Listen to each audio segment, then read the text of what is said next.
పొట్టకు హాయిగా అనిపిస్తుంది. మీకు ఇంకోటి తెలుసో లేదో, మనం భోజనం త్వరగా అరగాలనుకోండి, ఈ పండు తింటే భోజనం త్వరగా అరుగుతుందని ఏ పండుకి అలాంటి అవకాశం లేదు.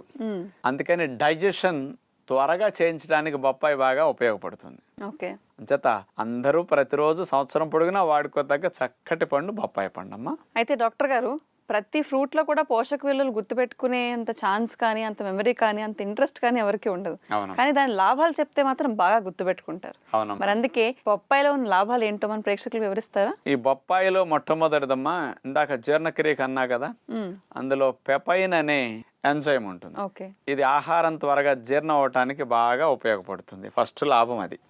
రెండోది, బొప్పాయిని గనక నెత్తికి పెట్టుకుని ఆ పేస్ట్ని స్నానం చేస్తే కండిషనర్గా జుట్టుకి బొప్పాయి చాలా బాగా ఉపయోగపడుతుందని సైంటిఫిక్గా ప్రూవ్ చేశారు. ఓకే. మూడవది తీసుకుంటే, ప్రొద్దునే 2 చీలికలు